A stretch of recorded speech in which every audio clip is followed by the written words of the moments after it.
Bonjour à tous, Namasté. Dans cette vidéo, nous allons comprendre les 12 lois du karma pour changer notre vie. Et en bonus, vous trouverez 4 astuces pour que le résultat soit à la hauteur de vos attentes. Tout d'abord, il faut savoir que le karma est un concept ancien. C'est un mot qui signifie acte, action ou parole. La loi du karma nous enseigne que toutes nos pensées, paroles et actions démarrent une chaîne de cause à effet. Et ce n'est pas de la science-fiction. Pour résumer, le karma, c'est tout simplement une énergie qui est issue directement de notre comportement. Si vous ressentez que vous n'êtes pas en ce moment sur la bonne voie, mettez-y du cœur et tout votre amour, afin que le résultat soit à la hauteur de vos attentes. Et souvenez-vous, le karma est une loi cosmique, ce qui signifie qu'elle s'applique à tout le monde, partout et tout le temps. Voici ce que vous devez savoir sur les 12 lois karmiques. La loi de la cause à effet. Pour qu'il y ait un effet, il faut qu'il y ait une cause. Tout ce qu'on émet dans l'univers revient vers nous. Pour ma part, je l'appelle l'effet boomerang. Si nous voulons changer ce que nous récoltons, la cause, nous devons changer notre attitude intérieure, l'effet. La loi de la création. La vie n'est pas un hasard, elle requiert votre participation. Acceptez que vous ne faites qu'un avec l'univers. Tout ce qui vous entoure vous donne des indices sur votre état d'esprit. Soyez vous-même et entourez-vous de ce que vous voulez dans la vie. La loi de l'humilité. Ce que vous refusez d'accepter continuera de vous rattraper. Acceptez les choses telles qu'elles sont car les refuser ne changera rien. Devenir humble s'apprend. C'est une attitude intérieure à cultiver et fortifier. Elle est fondée sur la juste connaissance de soi et l'appréciation des autres. La loi de la croissance. Où que vous alliez, vous y êtes déjà. Nous avons seulement le contrôle sur nous-mêmes dans nos vies. Si nous changeons notre intérieur, notre vie changera aussi. Afin que cela tourne vers un avantage karmique, pensez à vous aimer. La loi de la responsabilité. À chaque fois qu'il y a quelque chose de mauvais dans ma vie, il y a quelque chose de mauvais en moi. Nous sommes le miroir de ce qui nous entoure, c'est une vérité universelle. Nous devons prendre la responsabilité de ce qu'il y a dans notre vie. La loi de la connexion. L'univers n'établit pas de lien hiérarchique entre les différents éléments qui le composent. Passé, présent et futur sont connectés. Même la plus insignifiante de nos actions est liée à d'autres et a une conséquence. Portons attention à chaque petite chose de la vie car l'univers la porte en son sein. La loi de la concentration. Il a été prouvé neurologiquement que vous ne pouvez pas penser à deux choses en même temps. Lorsque nous nous concentrons sur des valeurs spirituelles, il nous est impossible pour nous de penser à l'avidité ou à la colère. Bannissez les mauvaises pensées et accomplissez une chose à la fois. La loi du don et de l'hospitalité. Si vous croyez en quelque chose, alors un jour vous devez démontrer que ce en quoi vous croyez est juste. C'est le passage de la théorie à la pratique. Vos désirs et vos projets doivent être en adéquation avec vos pensées et vos actions. La loi du ici et maintenant. Regarder en arrière pour voir ce qui était nous empêche d'être totalement dans le ici et maintenant.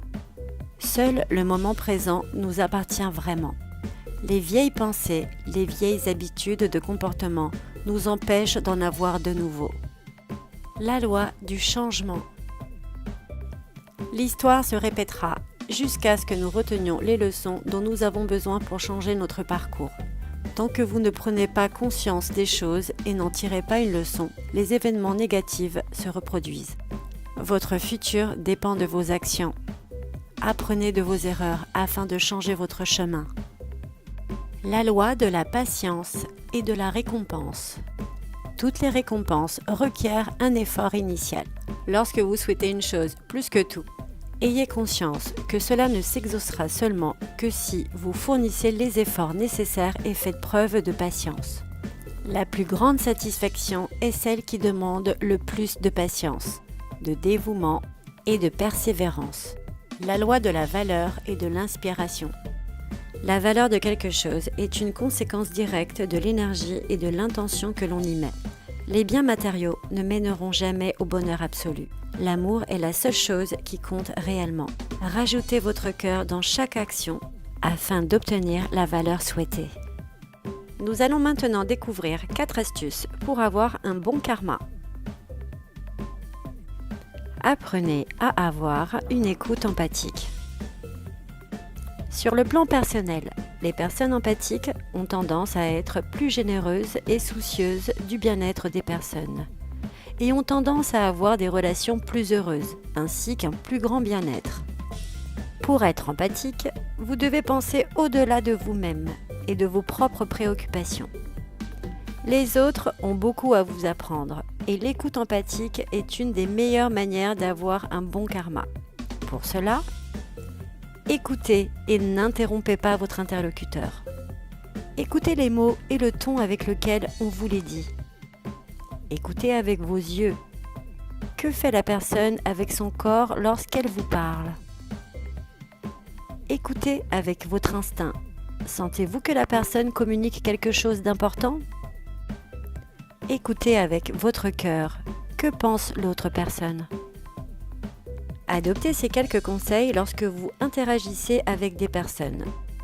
Apprenez à pardonner pour se libérer. Dans la société dans laquelle nous vivons, nous avons perdu le sens du pardon, que ce soit pour nous pardonner à nous-mêmes ou pour pardonner aux autres.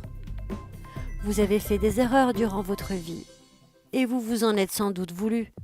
Si c'était à refaire, vous referiez différemment. Alors, pardonnez aux autres leurs erreurs. Elles ne sont pas forcément volontaires et laissez-leur une chance de s'améliorer. Si vous voulez que le karma commence à s'intéresser à vous, laissez-lui la chance de le faire. Ouvrez-vous au monde et abordez les interactions sociales avec un œil nouveau. Apprenez à sourire, tout simplement.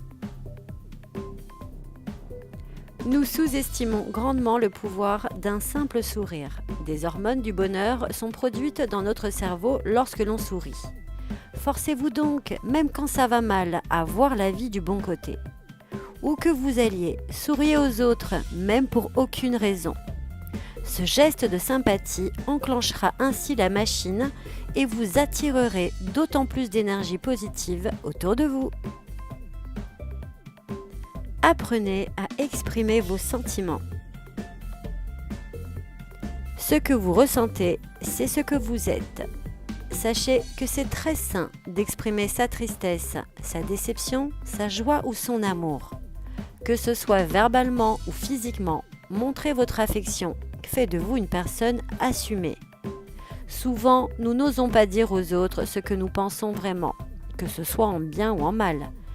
Faites des compliments aux autres dès que vous ressentez ou pensez quelque chose de gentil à leur sujet. Et vous verrez, votre karma en sera amélioré. Conclusion. Créer un bon karma autour de soi ne se fait donc pas du jour au lendemain. Comme vous avez pu le remarquer, il y a 2 étapes incontournables. Premièrement, la recherche d'une paix intérieure.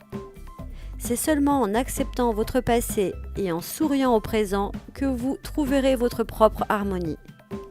Et ce n'est que dans un second temps que vous pourrez travailler sur votre façon d'interagir avec les autres. Comme vous le savez maintenant, le karma signifie action. On pense trop souvent à tort qu'il est une sorte de destin incontrôlable, mais il n'en est rien. Maintenant, vous savez que c'est à vous d'agir.